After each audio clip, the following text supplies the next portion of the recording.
Hi everyone and welcome back to the channel. I'm Mr. Sensible. Make yourself at home. Last night I did a live stream, and on that live stream I did a segment about this whole Black Swan thing and the gas platforms. Mitchell from Australia has a little vid that's been used all over the place. So I thought I'd pull it to bits. See what you think. Before we do, quick thanks to all my patrons. With massive thanks to all my patrons, including new patrons Alice Vangstrom, John Roswell, TechBlog, Pyro Kitty Cat, Claire Johnson, Mr. Victory and Brian A. Shannon, and my latest patrons Pi Parrot, Gunnar Olsen and Sean White. Thank you all so very much. So go ahead, Mr. Sensible, do your worst. Roll VT. So we got Mitchell from Australia, #1 globe killer. So it's all about these platforms. But I think everyone knows about it. These two platforms that are at a distance of, I don't know, 7 and 9 miles away, which is supposedly too far to see if the Earth was a globe. This is the Black Swan. It's the cast iron proof that the Earth is not a globe. Quantum Eraser has done some stuff about it, and I've got to be honest, not I, and not any other debunkers I've seen, have really done anything of it. And I saw a comment about it somewhere saying, oh, none of the debunkers will touch this. And so that's why I thought, do you know what, I'm going to do this. And then I found out that this chap, Blue Marble Science, has just done a video on it. So Blue Marble Science is the guy who I have watched, have enjoyed, but I had neglected to subscribe to. I'm subscribed now.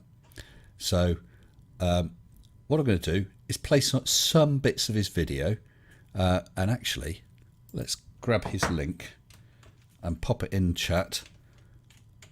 So let's get rid of that last bit, pop it in the chat, so you can check out his channel, have a look around at some point, not while my live stream's on of course, but at some point.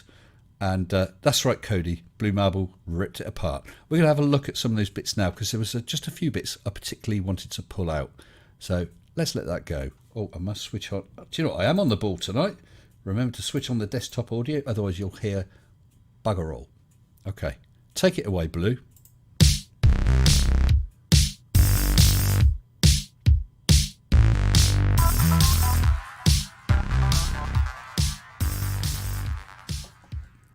Hello everybody and welcome to Blue Marble Science. Behold the #1 flat earth killer. Say goodbye to the flat earth. I just love his accent. I'm going to pause it there though because of this photo. Now this photo is not one that came from any of the Black Swan vids. It's another view of the same two platforms. Please note that the platform furthest away, the entire set of legs and some of the body, I think, is hidden beyond the horizon. We'll probably come back to that at a later point. I'm sorry for interrupting you, Blue. Carry on. You know, Quantum Eraser takes credit for the badly flawed flat earth Black Swan argument. I got a feeling when we're done with him today, he will never have even heard of a swan, much less a black swan. In fact, he won't even know what the color black is. Bend over, Huey, and hold on. I'm about to park that black swan of yours where the sun doesn't shine. Now, if you see this argument, let's go to this. If you see this argument presented by anyone in any other form than what I am going to lay out and did lay out before, that is word for word, including this Modus Tollens, with the exact same photo, it is not the argument. Here's the so-called Black Swan theory. Well, we'll skip past the actual Black Swan theory and get onto the Modus Tollens thing. Quantum Eraser invokes the Modus Tollens argument. Now this comes out of propositional logic, and it's formally written that way. It simply means if P, then Q, not Q, therefore not P.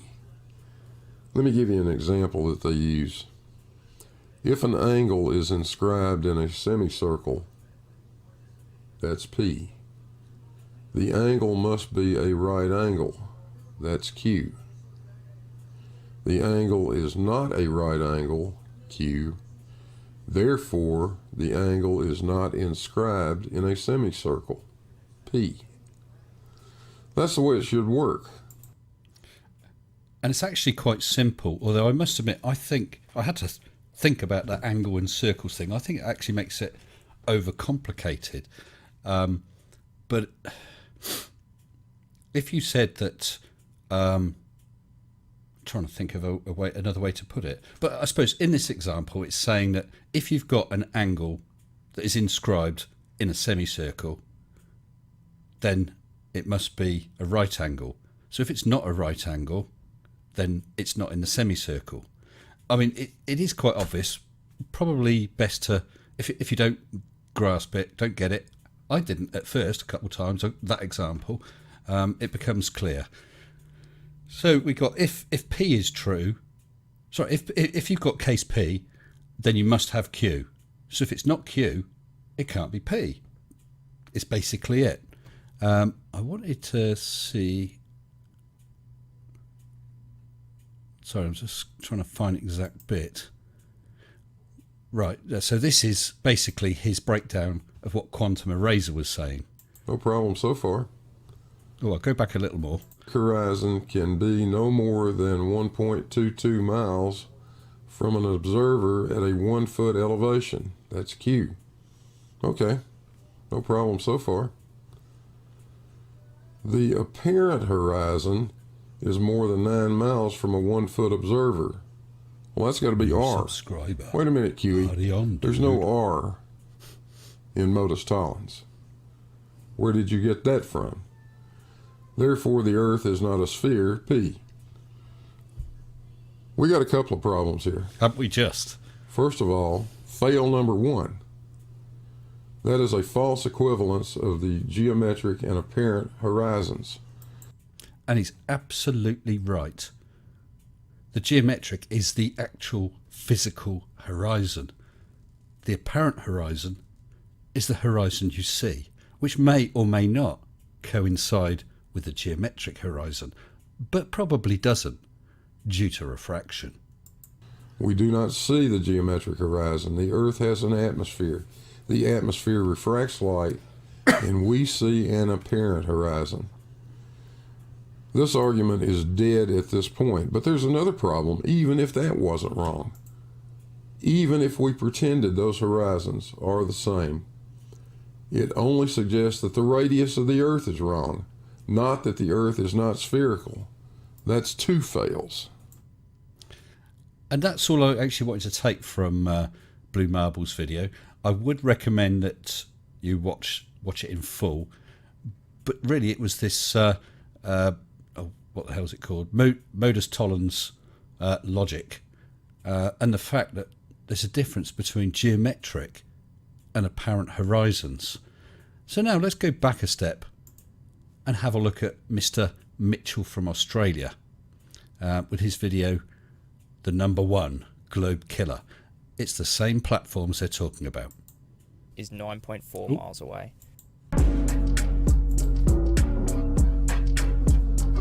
I'm Mitchell from Australia, and this is the number 1 globe killer.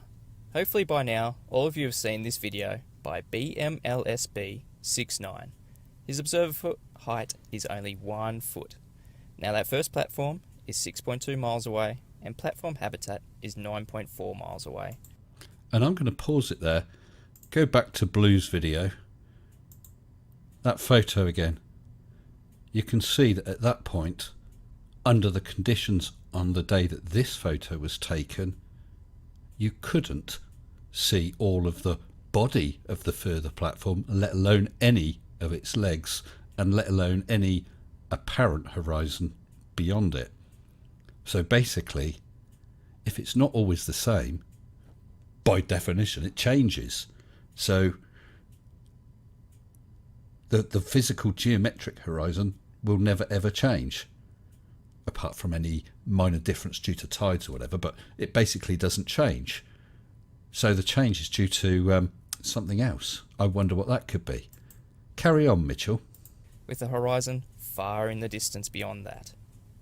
Now I'm going to let you just sit there and take this in, because this is the absolute number one globe killer.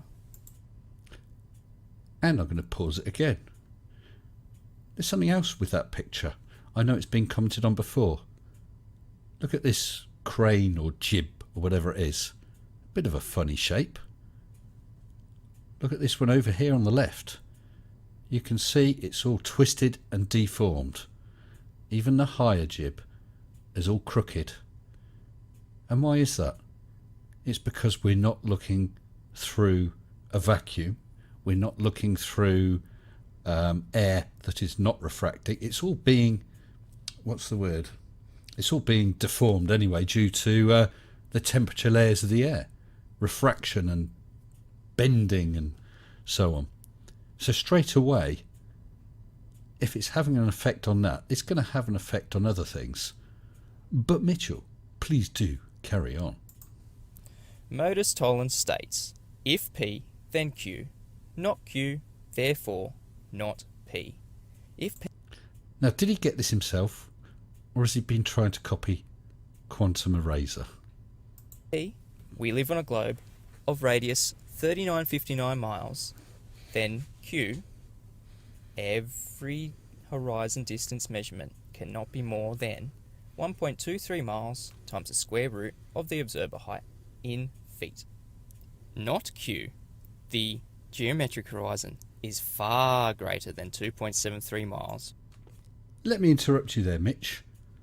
The geometric horizon is far greater. The geometric horizon will never, ever, ever change. It can't. It's the physical geometry of the Earth. Only the apparent horizon can change. For 5 foot. Therefore, not P. The Earth is not a globe. But this valid logical conclusion is hand-waved by the globe zealots as word salad. That's I'll word put salad. this devastating picture in simpler terms. Globe believers must have a physical leading edge, the geographical edge to their sphere. A geographical edge? I think you might mean geometric edge. It's going to go on. I mean, you can see that picture there. I failed to see how he could even have that picture on his computer without dying of embarrassment. But I wanted to go back again to here. Every horizon distance measurement cannot be more than 1.23 miles times the square root of the observer height in feet, which I'm sure is something that he had just at the tip, on his very fingertips or the tip of his tongue. And then, Times the square root if I let him of carry the on, observer height it says in underneath, feet. Not Andrew Thomas Young, PhD astronomer, San Diego State University. Google is my friend. I looked up Andrew Thomas Young, and there is an Andrew Thomas Young, but what I couldn't find was that quote in relation to Andrew Thomas Young. So let me skip on a bit. We'll come back to that as well. Sorry, this is backwards and forwards a bit. The famous... Oh, yes, I'll come back to that as well. Famous Chicago skyline, which we can see. Now, normally you can't see it. On occasion, you can, due to refraction, as we all know. There's another picture of it there. Doesn't show up quite so well, but you can see some of the towers. And then this lovely picture, absolutely beautiful. Again, clearly showing the entire skyline of Chicago. But I had, there we go, this little clip of film. Turn the sound off. Little clip of film. This is the same Chicago skyline with a superior mirage. So why can't you see all of those buildings all of the time, Mitch? It's because conditions change. You get temperature layers causing the light to bend, so you can see further around the curve. And on occasion, you can't see it at all. Let me go back to his 1.23 miles thing. Oh, wrong window. Where are we, Mitch?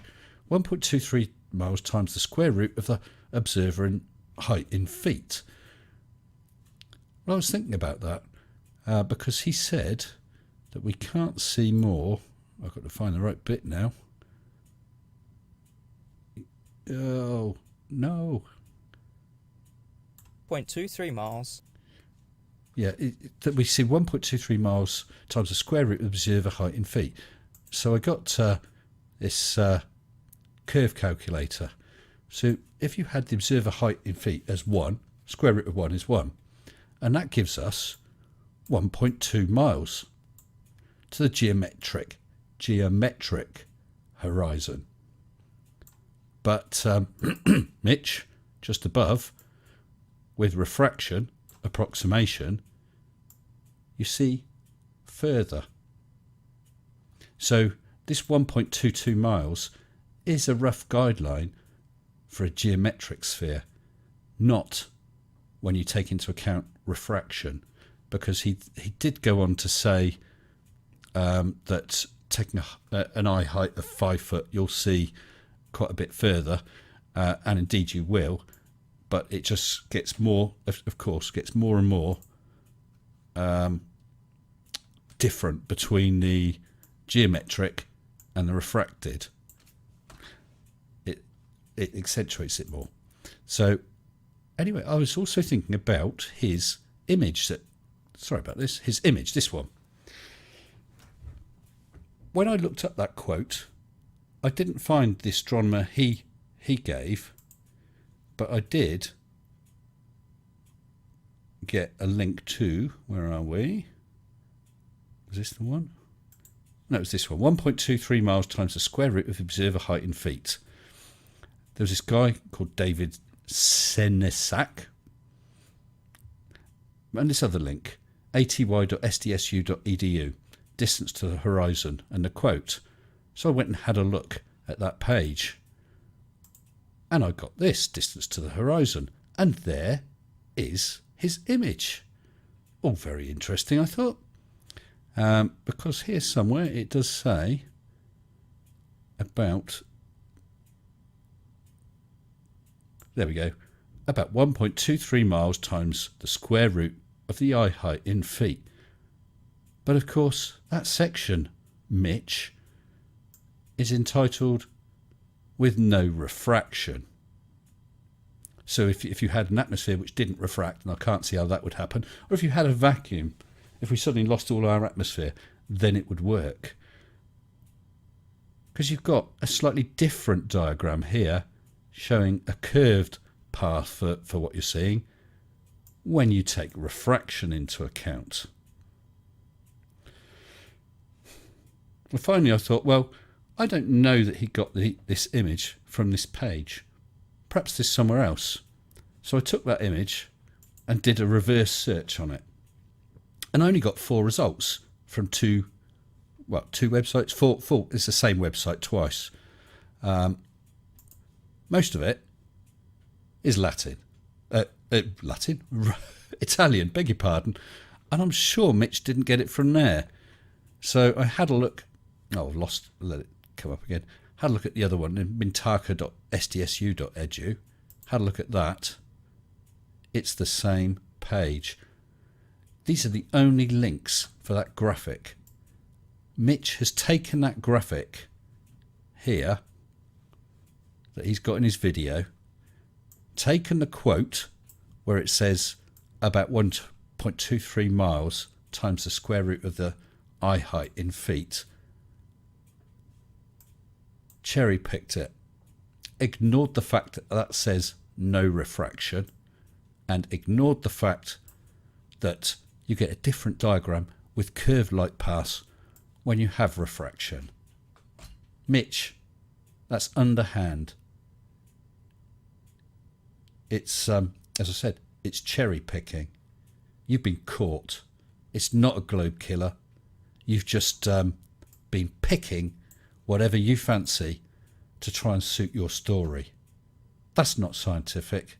That's dishonest. you've been MitchMade. I hope you enjoyed that. If you haven't tried one of my live streams, please drop in at some time. You'll be most welcome. So Mitch, I think you were caught red-handed cherry picking. You know what you did was underhand. Look forward to seeing you all again soon. Until next time, stay sensible. Shut up and sit down.